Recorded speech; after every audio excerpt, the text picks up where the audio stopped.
The Legendary Bird Trio are returning to Pokemon Go's raid battles, and I am going to be talking about the best counters and the best strategies for taking every single one of them down with pretty much almost the same team.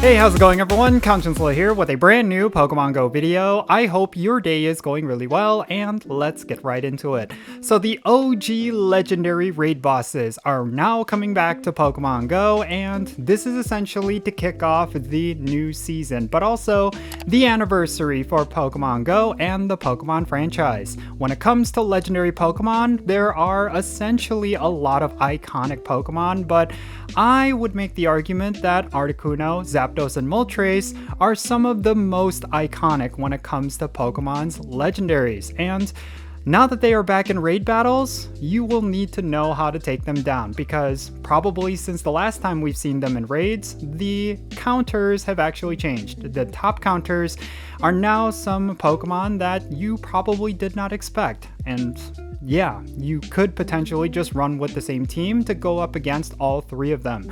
And of course, there might be a lot of players out there who may feel compelled to not raid these Pokemon, and I totally understand that, considering that there have been many times where Niantic has provided these Pokemon for free, and maybe they are not necessarily that relevant anymore. However, I will make the case for why you should raid them after I go over their best counters, which we should do right now. Let's go over the best counters for all three of these legendary Pokemon. So let's start this off with Zapdos, because out of the three legendary birds, Zapdos is kind of like the odd one out, and I'll kind of go over why. First and foremost, it is an electric and flying type legendary Pokemon, which means it's only going to have two weaknesses, and those are ice type and rock type attacks. It also has a ton of resistances, which include ground, flying, steel, grass, bug, and fighting type attacks. Avoid bringing any Pokemon with these typings because they're not going to be that effective against Zapdos.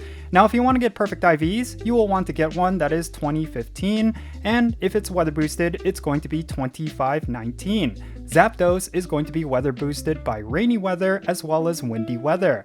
Now, if you want to secure the win against Zapdos, just keep in mind it is technically the most difficult out of the three, which means you will need a raid group that consists of 4 to 6 trainers, and if you want to challenge yourself with the least number of trainers as possible, grab a buddy with really powerful Pokemon and the best counters, and you should be able to take it down. And when it comes to the best counters for Zapdos, they include Mega Diancie as the Mega Evolution. It is currently the best rock type Mega Evolution after the new Mega levels. And then, when it comes to non-Mega Evolutions, they include both White Kyurem and Black Kyurem. Both of them are going to be absolute powerhouses up against Zapdos, specifically because of the Ice-type damage that their moves deal. Again, you will want to go with Ice-type attacks if you're bringing either of these Pokemon or both. Those are going to be the most effective up against Zapdos. Now, of course, it is also weak against rock types, and that means Rhyperior and Mamoswine, their shadow versions specifically, are going to be great counters up against this raid boss. And if you don't have any of these Pokemon, like you just started playing the game, then just go with regular Mamoswine with ice type attacks, or regular Rhyperior with rock type attacks. Alright, next up, let's talk about Articuno, which is actually going to be extremely similar to Moltres, and I'll talk about why.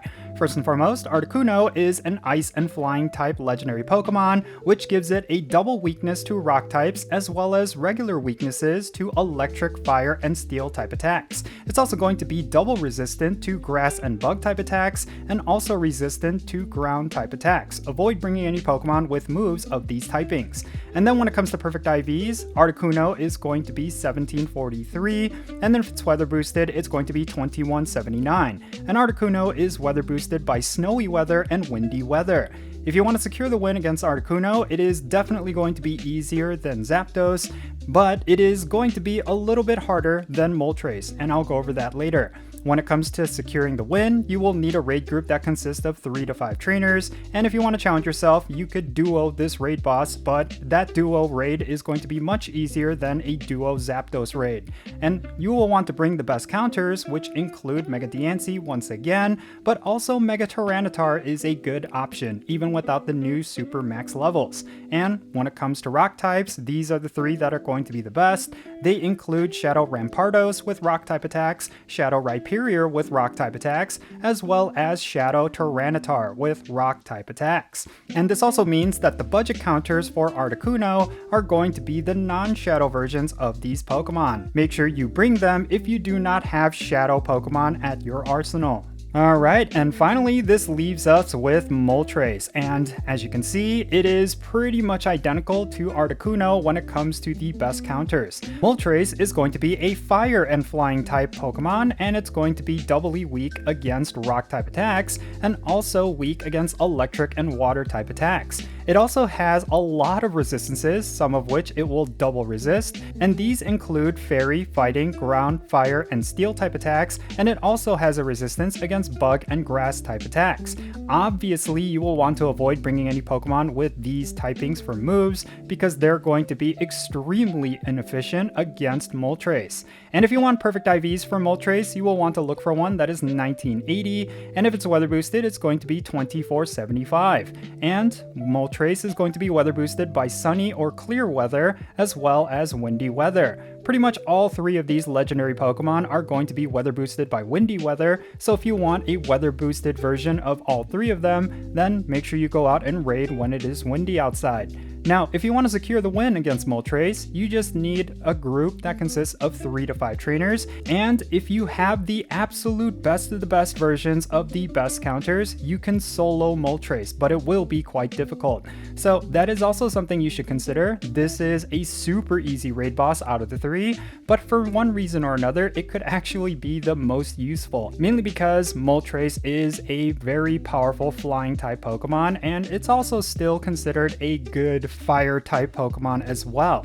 Now, real quick, let's go over the best counters, and essentially they're exactly the same as Articuno. Mega Diancie or Mega Tyranitar are your Mega Evolutions, and of course, Shadow Rampardos, Shadow Rhyperior, as well as Shadow Tyranitar with Rock type attacks are going to be your best counters. And when it comes to budget counters, you're going to go with the non-Shadow versions of Rhyperior, Rampardos, and Tyranitar. Those are all still going to be really good up against this raid boss. So essentially, if you are a lazy raider, kind of like myself, and you just want to go with one team for all 3 of these raid bosses, just go the rock type route. Go with Mega Diancie or Mega Tyranitar as your Mega Evolution, and have a whole team filled with Rampardos or Rhyperior, and make sure they are Shadow, or at least fully maxed out with rock type attacks. Rock type is basically the baseline for what all 3 of these legendary Pokemon are weak against. Both Moltres and Articuno are double weak to rock, and Zapdos is just regular weak to rock. Alright, so like I mentioned before, there is a particular reason why you should still raid these 3 legendary Pokemon, even though they are no longer relevant, and in many cases, players already have high IV shinies of them.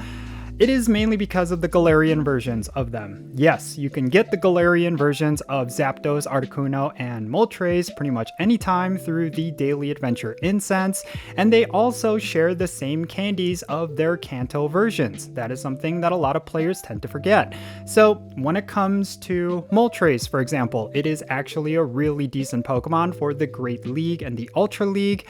That is one where you will want to farm candies for, specifically when it comes to Moltres raids, and the same can be said for both Articuno and Zapdos. However, I don't necessarily know how relevant both of the Galarian versions of those Pokemon actually are when it comes to PvP, but at least for Moltres, that could be one you could target specifically to farm up candies and Candy XL, because if you were to get one with PvP IVs, it is definitely one worth using, especially when it comes to the Ultra League. And yeah, that's pretty much it. There's nothing really else to talk about regarding these Pokemon. Yeah, they are incredibly iconic, and in many cases, players may just want to raid them because of how easy they are. Yeah, with Articuno and Moltres, for example, they are pretty much soloable. I think Articuno will still require at least one other player, but they are so incredibly easy, so they're really great bosses to farm up if you have a whole bunch of raid passes and you want to get some rare Candy XL. That is one of the ways you could do it.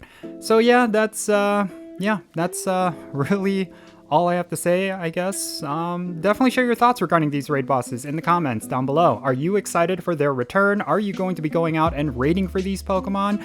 Or are you going to be skipping these out? Definitely share your reasons for thinking that down below in the comments, and let's have a great discussion. And thank you so much for making it all the way to the end of this video. If you ended up enjoying it, make sure you hit that like button for this video. That will help me out a lot. And of course, subscribe if it's your first time here. And make sure you turn on that notification bell so you know exactly when I upload videos. Also, make sure you go and check out the links in the description below. One of them is to my Patreon page. And if you become a paid Patreon member, I'm actually going to add you to my Pokemon Go friends list. And that means for stuff like remote raids, the friendship system, all that good stuff, remote trading. If you want to do all that with me, make sure you go and check out my Patreon. And there's also a link to my Etsy store, which is kind of like the official merch for Count Jinsula.